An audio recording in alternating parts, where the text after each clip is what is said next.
हमने क्या किया है मैं उसके बारे में भी चर्चा करूंगा। इसलिए मैं समाजवादी पार्टी से और विरोधी पक्ष से कहना चाहूंगा कि तो इधर उधर की बात मत कर, यह तो बता कि एक काफिला क्यों लूटा।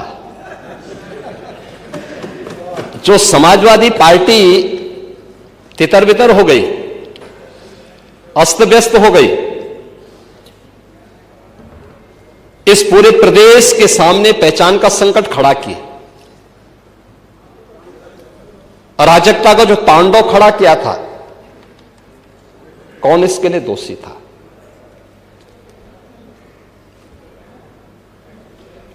और मैं धन्यवाद दूंगा कि आपने बहुत सारी चीजों को स्वीकार किया कि हां अच्छा हुआ है। जैसे दुर्दांत माफिया और अपराधियों के प्रति सरकार की क्या नीति होनी चाहिए, और सरकार ने वह करके भी दिखाया।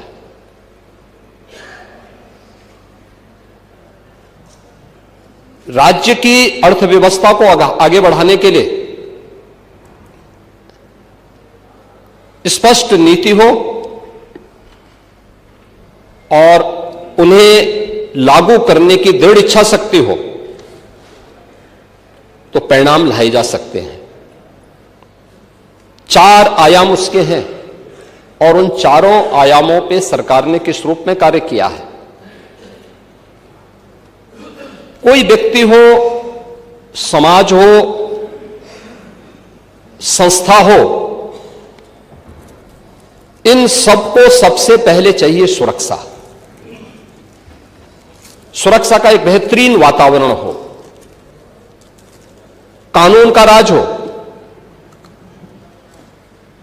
हर व्यक्ति के मन में सुरक्षा का एहसास हो, हर बेटी, हर व्यापारी अपने आप को सुरक्षित महसूस करे।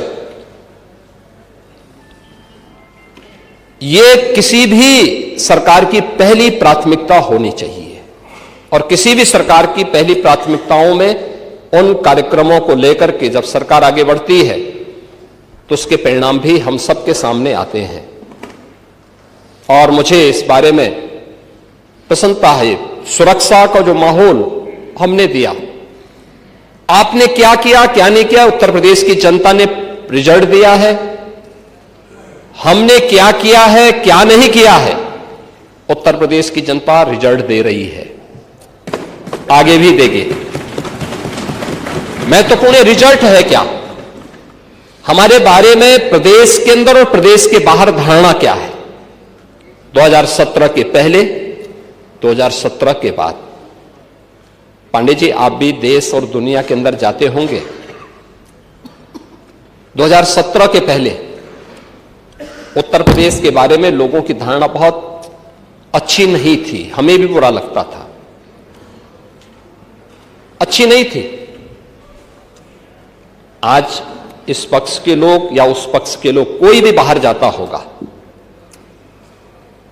प्रदेश के अंदर भी आप जाते होंगे, अगर राजनीतिक प्रोग्राम में नहीं, आप सामान्य कार्यक्रम में जाएंगे तो सामान्य लोगों के मुंह से बात अवश्य आपको दिखती होगी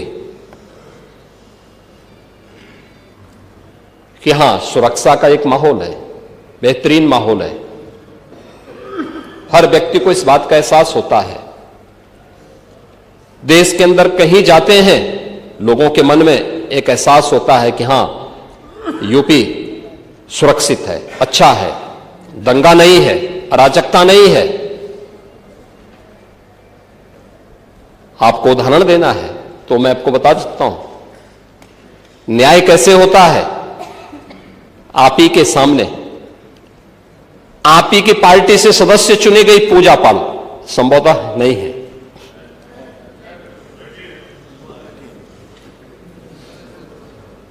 आपकी सदस्य थी, आपने उन्हें न्याय नहीं दिला पाए, नहीं दिला पाए, क्योंकि हिम्मत नहीं थी। माफिया के सामने झुकना मजबूरी थी। आप उन गुंडों और माफियाओं के सामने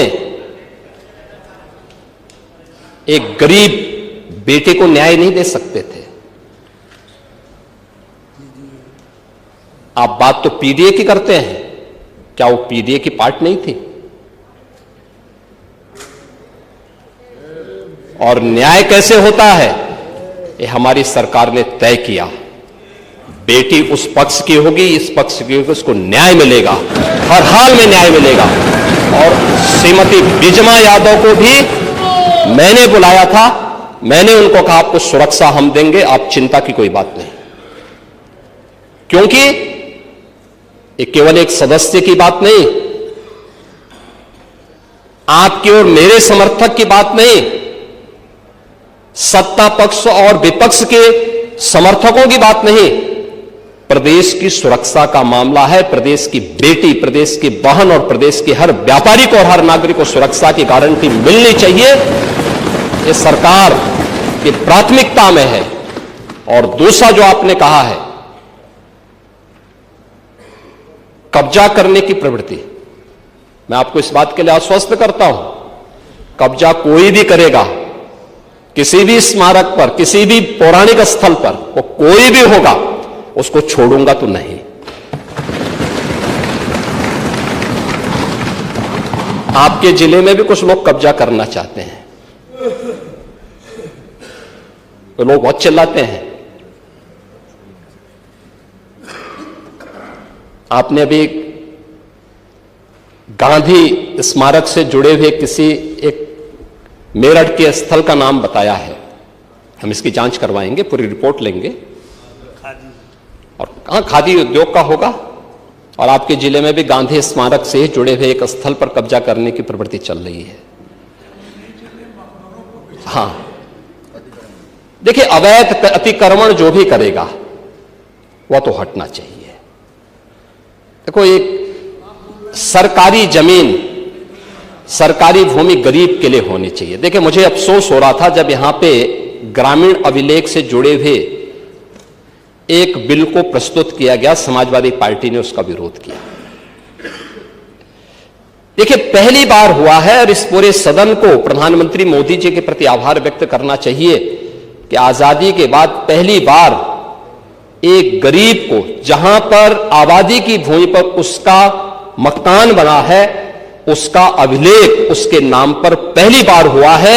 और पूरा देश प्रधानमंत्री मोदी जी के प्रति ग्रामीण अभिलेख से संबंधित एक संशोधन विधेयक हम लोग इस सदन में लेके आए थे।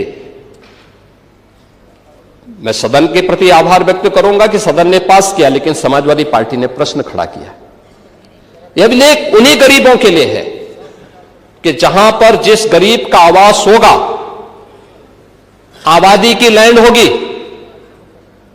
तो उस गरीब की परिवार की महिला सदस्य के नाम पे वो दर्ज होगा और उसका मालिकाना अधिकार उसको मिलेगा। उसके नाम पे वो बैंक से जाके कर्ज भी ले सकती है।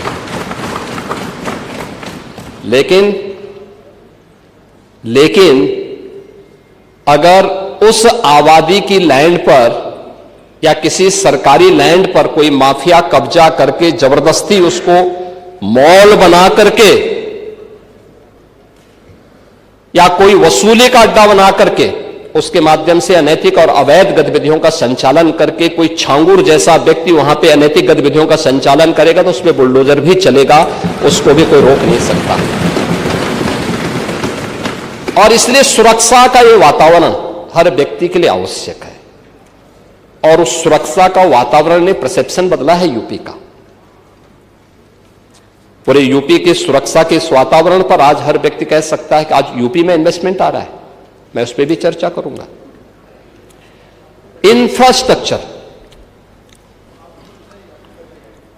इंफ्रास्ट्रक्चर कैसे होना चाहिए, 2017 के पहले क्या स्थिति थी और 2017 के बाद क्या है। 17 के पहले गड्ढा युक्त सड़कें थी, मेट्रो के नाम पर मजाक बनाया हुआ था, रेलवे के नेटवर्किंग के लिए केंद्र सरकार के साथ समन्वय नहीं था। आपकी मजबूरी होती है तो आप कांग्रेस के साथ गठबंधन कर लेते हैं,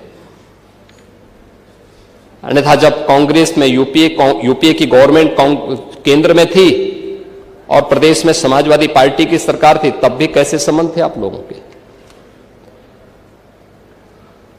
यानी मजबूरी के नाम का नाम आपके संबंध थे, अन्यथा आप लोग किस प्रकार की अराजकता फैलाते थे किसी से छुपा हुआ नहीं है। लेकिन इंफ्रास्ट्रक्चर कैसे होना चाहिए? 17 के पहले यूपी में 1.5 एक्सप्रेसवे थे और आज उत्तर प्रदेश के अंदर